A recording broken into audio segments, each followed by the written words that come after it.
Yeah, yo, pull up a chair, let the real talk begin. Faith on the table where the brothers lock in. Life gets heavy, but we stand our ground. Truth in the room when the circle comes round. No mask, no front, just real men here. Talking about faith through the doubt and the fear. From the grind of the week to the lessons we share. Welcome to the men's round table, pull up a chair. Men's round table series, step inside. Real men, real faith where the truths collide. Voices at the table where the stories get shared. Welcome to the men's round table, pull up a chair. Welcome back to the Men's Roundtable Series Interview Spotlight. I'm your host, Mr. U. Before we bring our guests to the stage, a little bit of housekeeping. Most of you guys already know, if you're watching our show for any length of time, you know we have a Men's Roundtable Series podcast.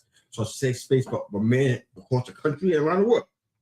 And we're on live every Thursday night at 7 p.m. EST. You're always welcome to join that. Jump in the comments section in the chat. Got some intelligent guys in that chat, man. So come inside there. I'm ready to work because that chat is always moving. But we're doing that every Thursday at 7 p.m. EST. This is a new segment of our show. We have a one-on-one interview and we spotlight men from around the country, around the world, who are doing great things as husbands, fathers, brothers, and sons. Before we get into that, if you're watching for the very first time, thanks again for making us part of your week. We're live on LinkedIn, Facebook, and our YouTube channel, youtube.com They Call Me Mr. U. Love for you guys to jump in, follow us, subscribe there. Love for you to do that. So let's get to our guest today.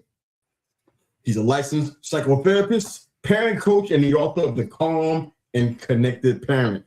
Todd Sarner is here with us. Todd, how are you, man? I am doing good. How are you doing? Doing fantastic. So thanks for having. I got to tell you, I got to get myself a theme song. That's theme song. Still kind of bumping to that right now. Like that's awesome.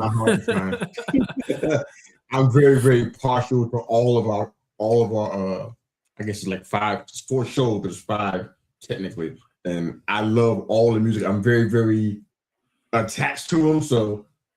Oh yeah, I love music. When I was 13, it was either become a concert promoter or become a therapist, and I love music. I've worked with a lot of bands over the years, and but yeah, I think after this show, I'm gonna go find me a theme song. I'm gonna go make one. I probably can help you out with a few ideas with that. If you could, psychotherapy over music, which is a very interesting choice. Can you take us back a little bit, some key factors from your childhood, from your upbringing, that kind of brought you to the place where you decided that psychotherapy was better than music or better for you in this case? Who knows? Maybe I'll still go back to it. I've told the story to people before, but my parents didn't get along real well, and I had a little brother and little sister, and they divorced when I was like 12 or 13 years old, and they didn't do it in a real nice way. And, they fought with each other and kind of lost our house fighting with each other over, going to court. I didn't see a lot of that because I was, I wasn't in court. I just, was there trying to take care of my little brother, take care of my little sister. And, as part of that, the story as I heard it was a family court judge was like, you guys are being really messy with what you're doing. These kids should go get checked out and make sure they're okay. I think just me and my brother. I think my sister was too little. And so we went and saw a therapist a couple times together, but usually on our own. And I think, again, my brother was probably too young. He was like 9, and but I went and I loved it. And I just thought, I'd rather my parents were there for me and they were listening and I could talk to them. But since that's not happening right now, this guy is great and he listens and he seems to care. Dr. Marty is what I call him. He passed away a while ago, but that was really the beginning. I think it was I'm not feeling great. These conversations seem to help me. I seem to just have a sense that, kids' lives are not supposed to be perfect or anything, and adversity can be good, but that kids are dealing with a lot of adversity that is really too much, and that they shouldn't be having to deal with. They should be able to be kids, Yeah. And so I thought, that's what I'm going to do. I'm going to be that guy. I'm going to be like Dr. Marty, and stuff. But as things went on, and I started working in foster homes and group homes, and with foster kids and parents, and doing that work, which was really fulfilling. Um, but then I became a dad myself, 22, 23 years ago.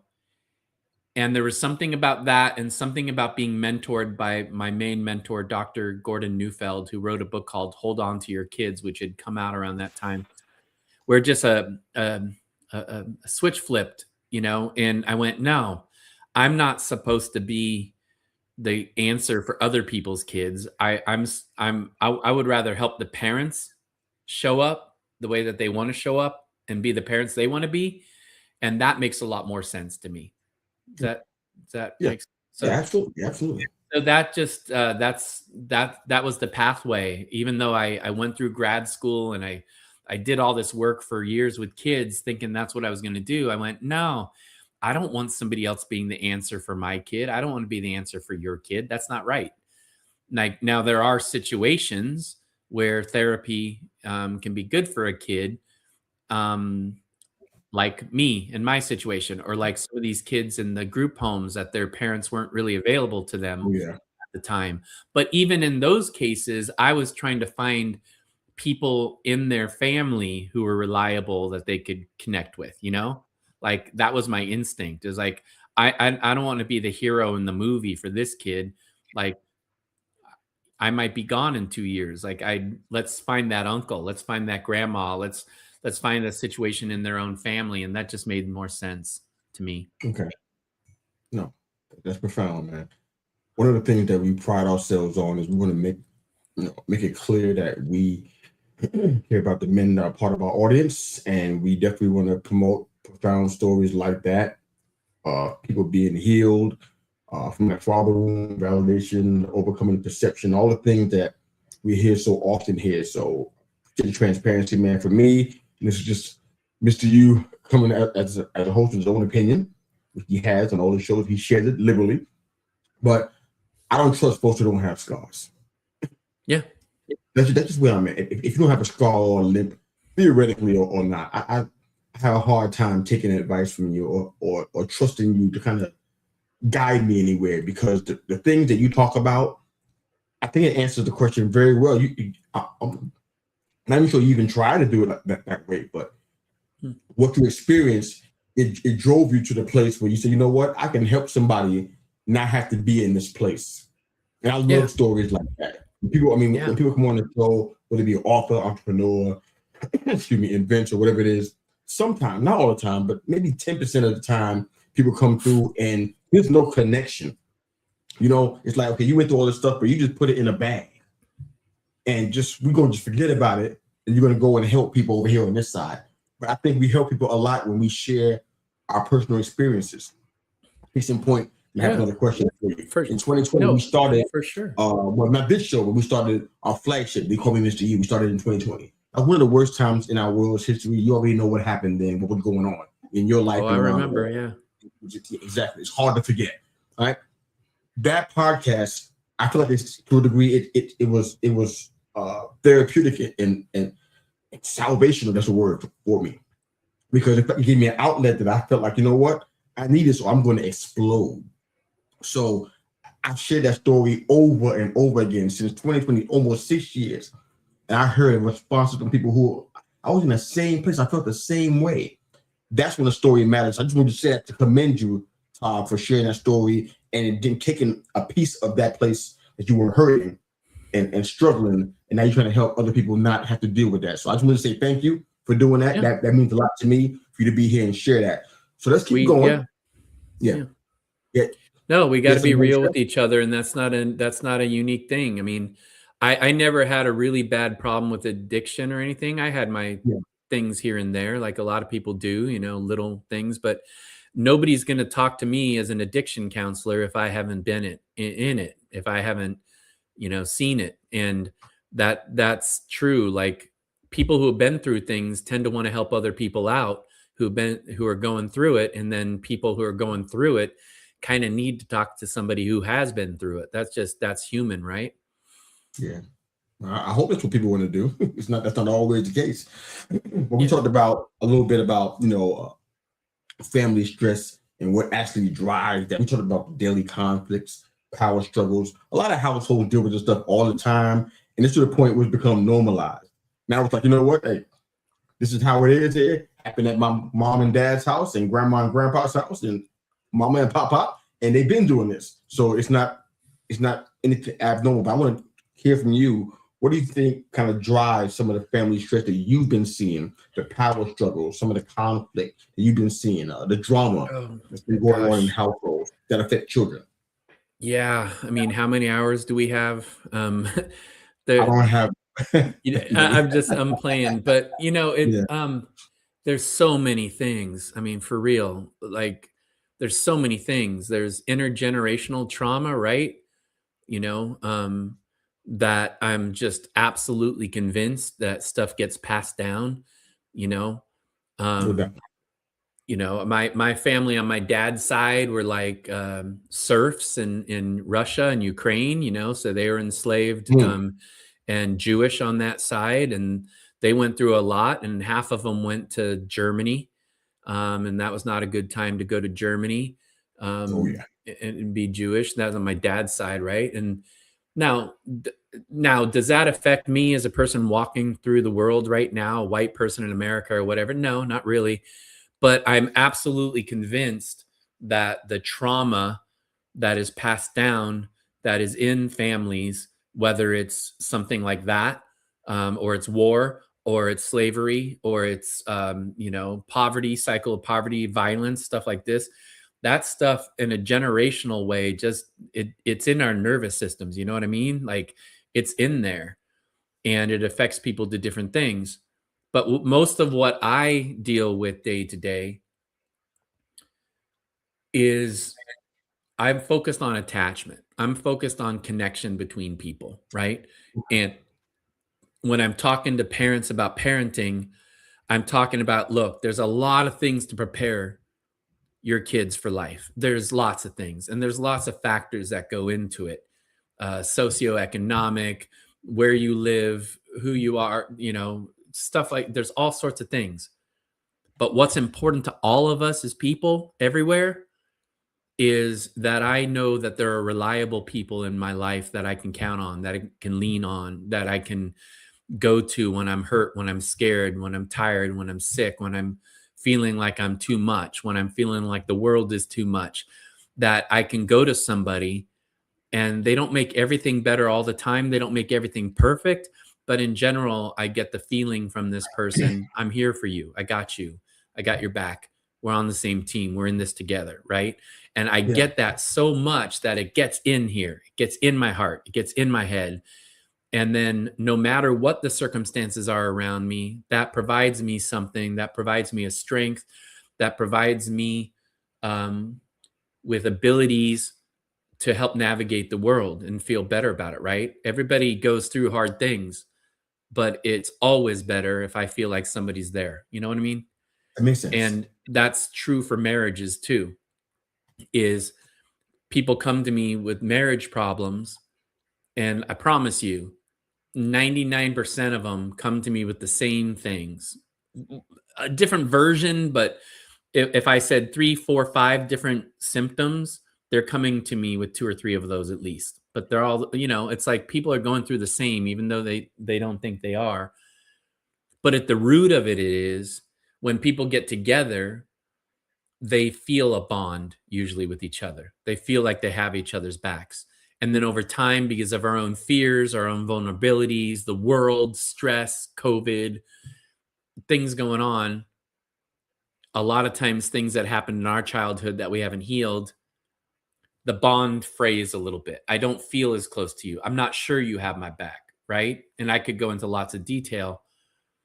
But to me, the core of so much stress is people trying to deal with that stuff. Does that make any sense the way I'm describing it? It does make sense. I want to touch on the attachment part, Todd. Yeah. You were talking about, how we should have somebody reliable in our life. Is there any way where you've seen pushback on the idea of that? Because honestly, the world around us is sending us some messages. There is some language that we're hearing on a consistent basis, and it's making people not really want to be in a place of trust and vulnerability. You Oh, ever I seen understand that. I they understand got that, they got the pushback so from your idea of pushing the attachment idea? Have you seen pushback from that? yeah, but what you're describing, Mr. Yu, is a reaction to something. It's not truth in my book. Okay, You know, fair. if if I think people are unreliable because people hurt me when I was little, and so I don't trust you, I don't trust my friends, I don't trust my wife, I don't trust my brother, I don't trust people because I have this message in my head that people are untrustworthy. Well, then that's self-fulfilling prophecy, you know what I mean? That's a reaction, and that is the most common reaction that we all have as human beings. You know, I don't know your life, but I'm sure you've had lots of things where you're like, "Well, I don't care. It don't matter," or "I'm gonna walk on from that," or whatever, and that's a normal reaction that people have when they get hurt, but it doesn't mean it's the truth in their heart. It just means that that's what they learned to do. Make sense? Fair enough. Fair enough. And now, am I saying that you have to go around and be open hearted with every single person in the world, even people who would hurt you? No, of It's not. course not. There are a lot of people, you know, the saying, hurt people hurt people. Okay. Yeah. I don't have to accept that behavior, but I kind of know when people are going out hurting people, it's because they've been hurt and they're just, you know, perpetuating the cycle of abuse or violence or hatred or whatever. I don't have to accept that, but I do have to have, I think, a certain number of people in my life, my wife, my son, my best friends, you know, that I got to have that team. I got to have those people I know I can trust, that if I call them, they're there for me. And if they call me, I'm there for them. And I personally think that's one of the main things of life is to be able to be vulnerable enough to connect with another human being, even if it means I can get hurt, because by definition, being vulnerable means I could get hurt, right? I Fair. mean, if I lower my shields to connect with another human being, that's where the richest stuff in life is, in my experience. But if I keep the shields up, I don't get that, you know? So I think one of the main things we all have to figure out, and a thing that people are really, a lot of the stress is people trying to figure out how to have a healthy boundary with these things, right? They say that if like a cell in the body, obviously that would be a very big cell. I'm making you know, my hands here if people are just listening. If a cell keeps everything out, what happens? It dies. If a cell has such hard boundaries in your body that it doesn't let nutrients in and things in, it dies. But if it lets everything in, it also dies. Does that analogy make sense? I And understand it. I'm so sure our listeners what a understand it. But yeah, what a cell has to do is it has to be able to take in nutrients to survive and keep out things that don't help it survive. That's, I think, makes sense. what we have to do. We have to Makes sense. learn what that is. Makes sense. We had an awesome conversation about your marriage and your wife. I want to kind of touch on it. I know that we are talking to a male audience here, so I want to make sure we don't forget that. Yeah. But I love to hear, because you shared a little bit about your history and your background and some of the things that I guess would be considered trauma, challenges, and things of that nature. What was it like, without sharing everything? What was it like to marry somebody from a different culture? How did that impact you with the challenges you had from your background and maybe what she had from hers? How did you guys figure some Oh, things out in when the we were talking context of? earlier, I said her family was from Jamaica on her mom's side. Yeah, When we were right. talking before. Yeah. Um, you know, a little bit more history though is I got married for a short time when I was 30 years old, Okay. 26 years ago, and that didn't last very long. Somebody I care about a lot and we're friends, but at first it wasn't real pretty. We were married for like 6 months. Oh wow. And then I got together with my son's mom, who we went to grad school together. And oh man, I tried to make that work. I really, really tried to make that work, and it didn't work out. And that broke my heart. Absolutely broke my heart, because I did not want to be like my dad and take off, and not be able to, I don't think everybody should always stay together. That's not what I'm saying, but I really wanted to provide my son as much as I could with an intact family and not having to share holidays and stuff like that. And when I finally had to leave that relationship, it was really hard. And it wasn't pretty for a little bit. She was pretty mad at me. So, just to give you that context a little bit of the history, I just got married 3 months ago, Oh, you wow. know, Congratulations, man. to a woman that I met in high school, and now I'm gonna age myself, Mr. Yu. You already did the Well, other question, so I heard. yeah, yeah, You yeah. already heard well, You did, well, man. we met. She was the first woman I met, a young lady I met in high school in 1984. Oh, First wow. person I met the first day of school, and a high school that I didn't know. And it's like this rich kid's high school, and neither one of us were rich, but and I didn't know anybody. And there's 2,000 students, and she was just so kind to me, and she's so pretty, and I thought she was great. But we never had a class again, so our paths really, you know, went all over the place. But what it feels like is, I just said this to her the other day, it feels like something we earned, like we've had a hard path. Sometimes we had relationships that didn't work out. We had life, losses in our life, and lots of history.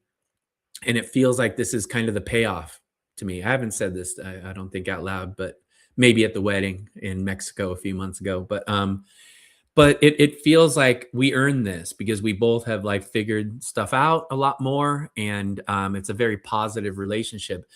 That's great, man. Her family, culturally, both of her parents are Chinese from different places, and her mom's family immigrated to Jamaica Okay. for 4 generations, and they have a big bakery on Jamaica. I went for the first time last year, and man, did I have a good time.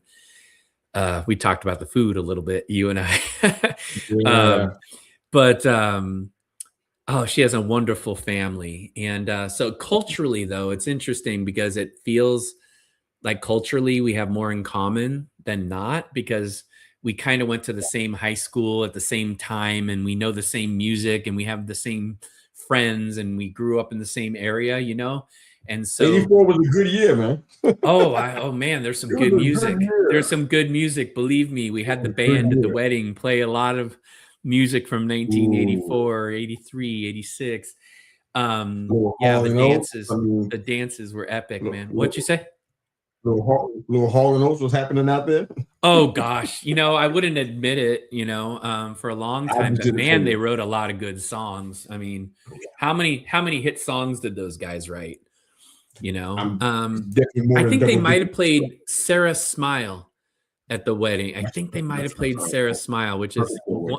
one of my favorite songs of all time, Perfect which for always it, man. reminded me of Withers, Ain't No Bill Withers. Sunshine in a way, because of Yeah. the repeating, lyric. But I love Bill Withers, but that was a little before.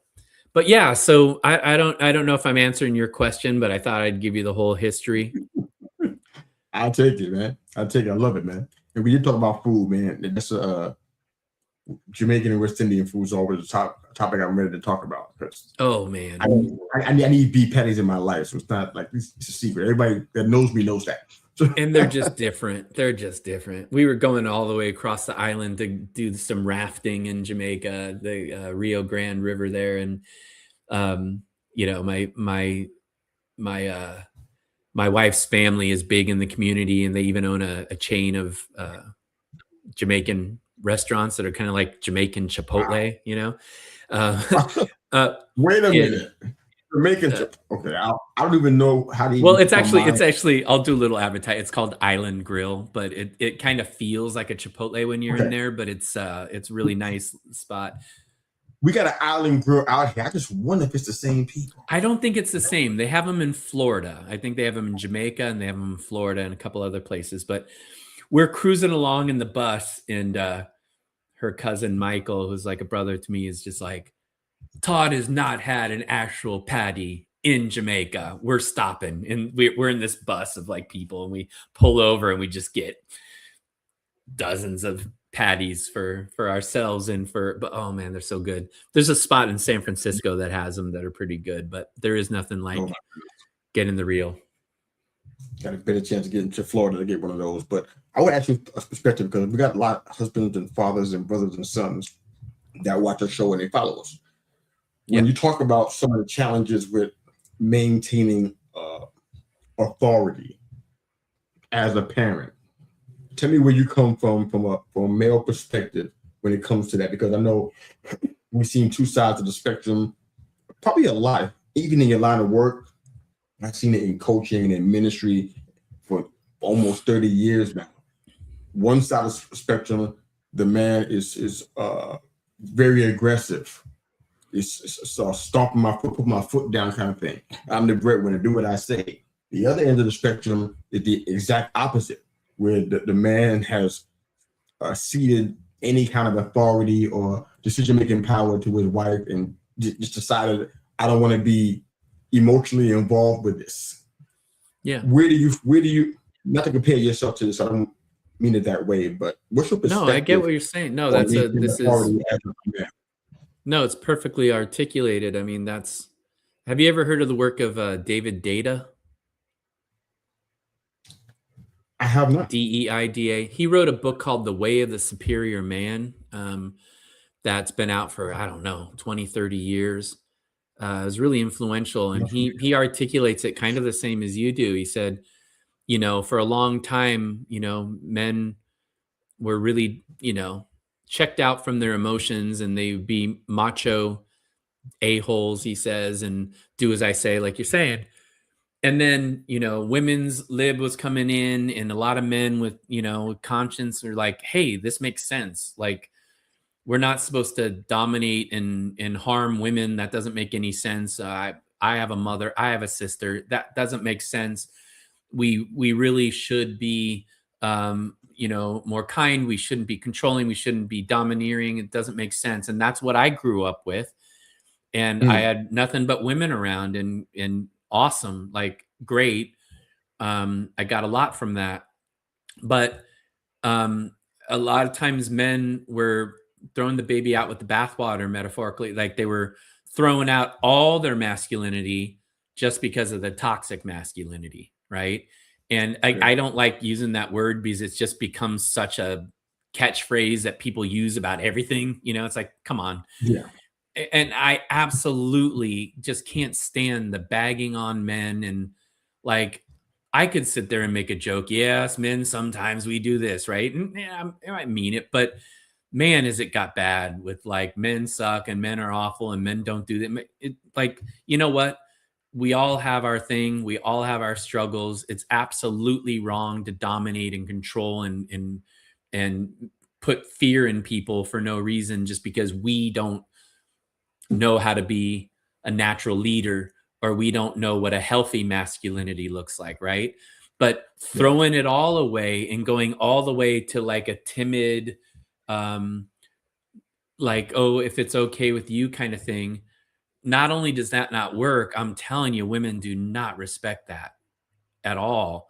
Like, I can't tell you how many times I've been sitting in a room with a couple that I'm working with, and a woman has said something like, I feel like I have 4 kids, 3 in you, A lot.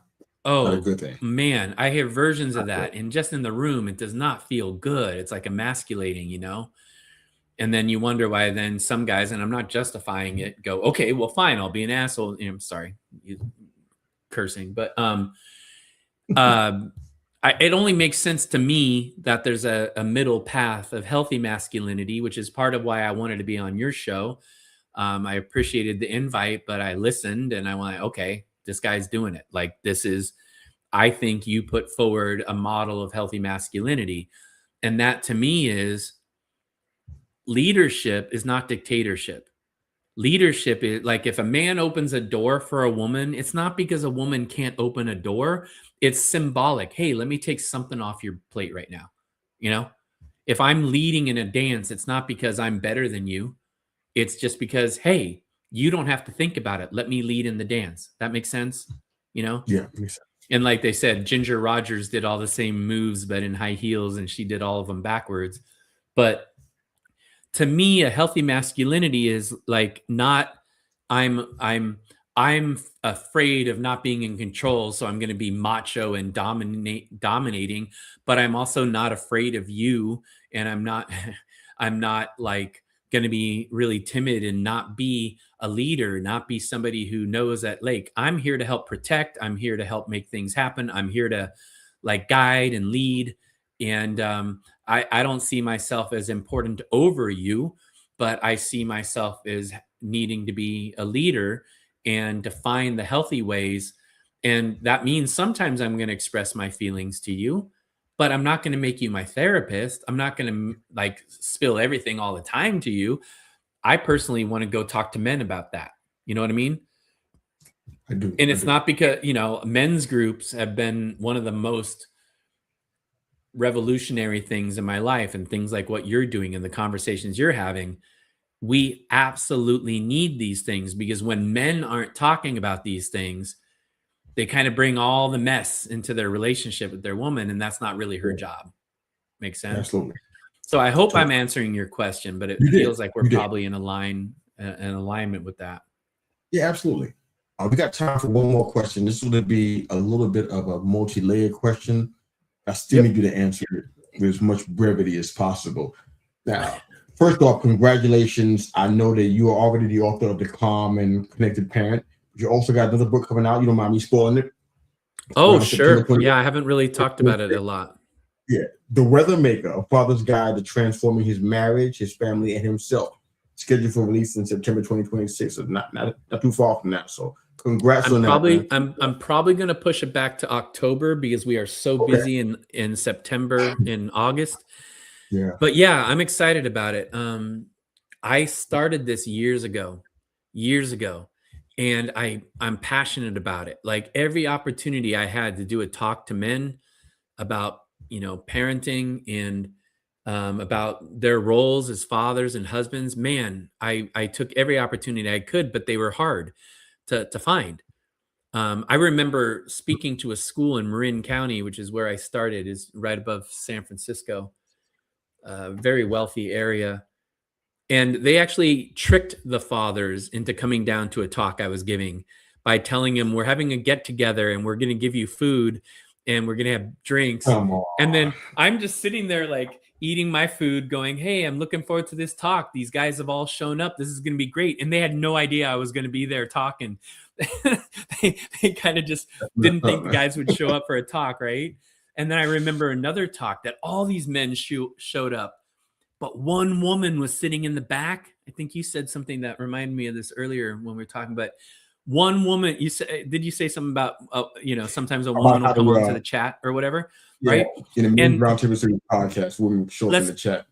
Let's be clear, ladies who are listening. I'm not saying he-man, woman, hey, just go, we get out of here. Like, it's just, that's a little rational. We're not talking about 2026. It's not. It changes the dynamic, because now every man in the room is like looking at the woman to make sure what he says is okay, you know? And I think men just need to talk. And so, inspired by how much fun I had writing the other book, which I actually finished in Jamaica, when I was there, whenever I had downtime, I was like finishing it. I just went back to this book, which it wasn't called The Weather Maker at first, but there was this quote that I wish I could remember the whole thing, Mr. Yu, but there's this teacher who had this quote about being a teacher, and I've adapted it to be about being a father, but he said, I've come to the frightening conclusion that it's I who determine the weather. It's me who can make a child feel empowered or feel, shamed. It's I who control the weather of the classroom. Does that make sense? Like, It does make sense. and that's what I'm trying to bring to men, is this model of not being a tyrant and not being like, totally letting go of your masculinity. See yourself as not a victim. See yourself as somebody who can go in and affect the whole weather of the house, that you're not meant to be in reaction to it. You're somebody who can lead, and you're somebody who can communicate, and you're somebody who can help lift the burden, and not because you have to, but because you're meant to. And I'm very inspired by it. I'll share a copy with you in case you want to check it out. It's going to my editor in a few weeks, but it's in pretty good shape. I've been sharing it with some men and getting some good feedback so far. Firstly, thank you again for being a part of this conversation. I believe men of all ages in this audience are going to appreciate this. So thank you again for being a part of this. I know you wear a lot of hats as a licensed psychotherapist, a parent coach, and the author of a couple of books now. But as we close the show out, I'd love for you to give some encouragement to the men that are watching and listening or will watch on replay. Husbands out here, fathers, sons, brothers. I know you wear all three of those other hats, but I want you to speak as a father and a husband. Give some encouragement out to these men that are watching and listening today, and then we'll get out of here. Go ahead. Yeah, I mean, I said a lot of what I would say. I really want to have a message to men that even if you didn't get everything you needed, even if you didn't get a good model all the time from your father or men in your community all the time, even if there's a lot of pressures and a lot of mixed messages and a lot of things going on inside, that you have so much power to make it better. You have so much power to be a positive force in your relationships with your partners, with your kids, and to just believe that you're the answer. You're the answer. You're not the effect, you're the cause. And you can do so much, but you don't have to know everything. You just have to be on the pathway. You have to listen to things like Mr. Yu and all the great things he's doing. You have to read good books that inspire you and just learn, because when you learn and when you become the man you want to be, you're showing that to the next generation as well.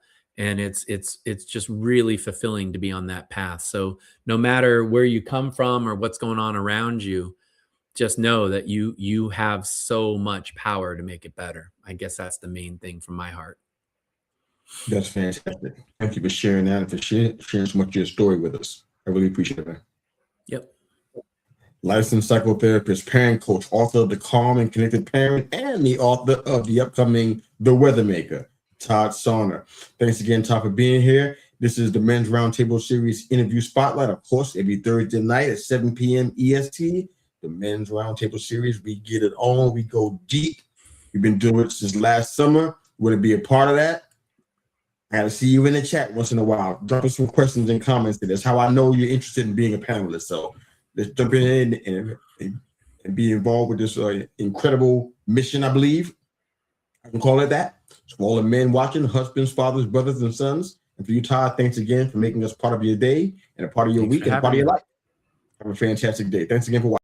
Men's Roundtable Series, step inside. Real men, real faith, where the truths collide. Voices at the table where the stories get shared. Welcome to the Men's Roundtable, pull up a chair.